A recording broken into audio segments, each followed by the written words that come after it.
Gurub is a 20-man instance that is typically considered to be the catch-up raid, where you can get some good gear that will get you raid ready for places like Blackwing Lair onward. In order to kill the last boss, you're going to need to kill all of the high priests in the instance, but there are an additional 4 optional bosses here to kill as well. So we'll make our way to the High Priest Jekalik. We're gonna go to the bat boss. On our way there are these bat packs, and the riders explode, so melee need to stay far, far away. Clear the room, and you can face the first boss. Keep the boss where she spawns, and have your range stay far away to avoid the silence ability that does damage. Make sure no DPS stand in front of the boss to avoid her swoop ability that deals damage to the area in front of her. Waves of bats will spawn all throughout the fight, and you have to AoE them down. Lastly, she will charge anyone relatively close to her and do an AoE damage / silence. Keep a ranged DPS, preferably a hunter, a shorter distance from her than the rest of the main party of ranged classes to soak this ability. In her troll form, she'll have a bunch of priest abilities. Shadow Word Pain will need to be dispelled, a heal that needs to be interrupted, a chain mind flay that needs to be interrupted, and an AoE fear. Bats will also drop fire during this phase. Don't stand in it. She's pretty easy, and this is the loot that you'll get. On our way to the next boss, while traveling you'll run into the axe throwers that do some AoE damage when they spin! If this damage is too much for your party, they can be interrupted by having a polymorph be casted on them. Clear out all of the snakes in the next room, and then you can face the next boss. On pull, keep the boss away from the rest of your raid because he'll do a Holy Nova, which is an AoE spell.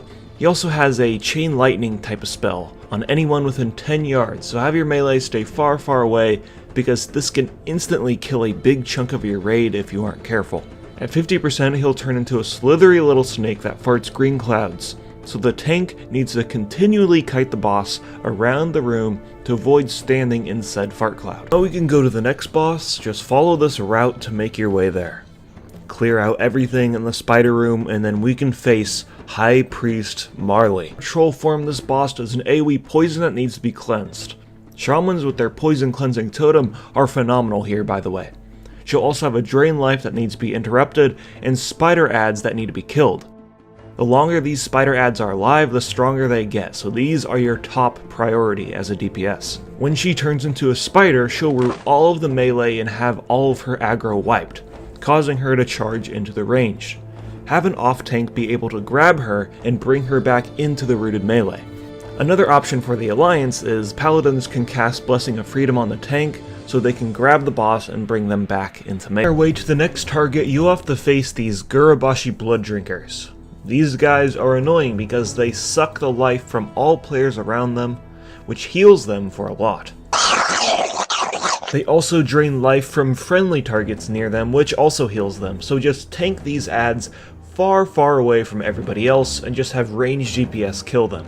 There are also these guards, and they do a nasty knockback, so don't get thrown into additional packs. The next boss is our first optional boss. This boss comes with a raptor ad that has a sunder effect and will need to be tanked by an off-tank. From what we've seen on the PTR, you can just focus down the boss and ignore the raptor until the boss is dead.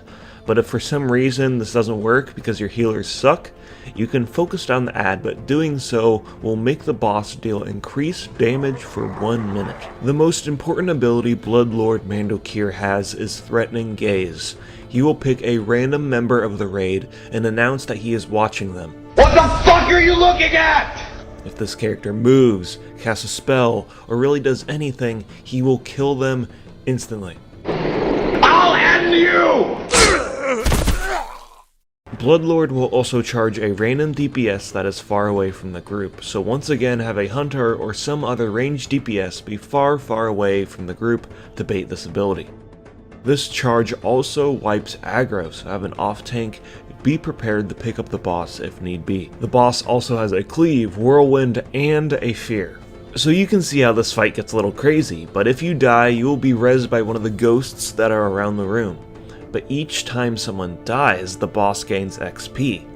The more people that die, the more he will level up and deal increased damage and take reduced damage. High Priest the Call is our next boss. This boss is in 2 phases. Phase 1, you need to fight the Call Lorhan, and Zath, and Tiger adds all at the same time. Kill the tigers first. Have 3 tanks pull all of the bosses away from each other. Lorcan needs to be especially far away so he doesn't heal his friends.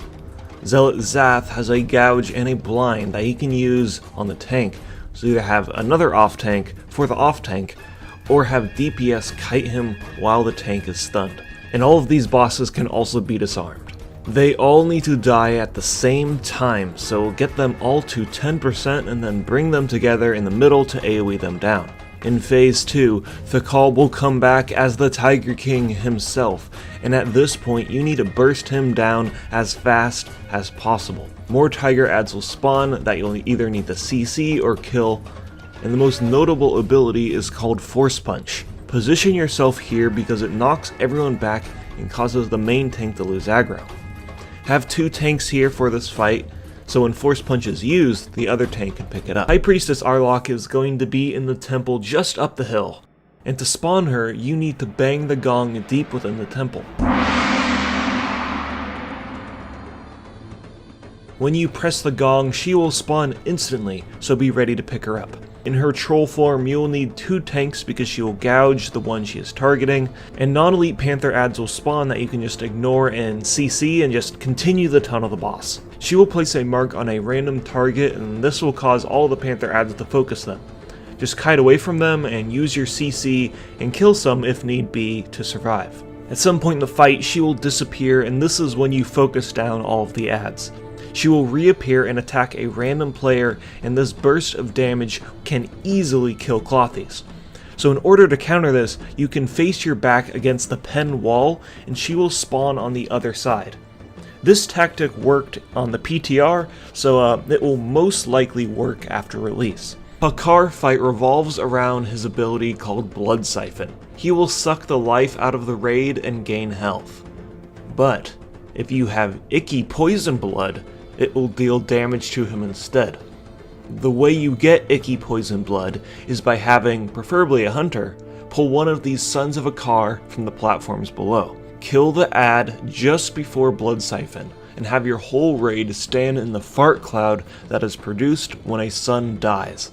And then Hakar will suck up your icky blood, and deal damage to himself. The other abilities that he has is the infamous Corrupted Blood, which deals damage to the player and spreads to other players that are close to them. Will of Akar will mind control someone, and Cause Insanity will also mind control people, but they will move faster and deal more damage. At 5%, Hakar will enrage and just start doing crazy damage. Just persevere, and this is Jindo the Hexer, which is another excellent fight.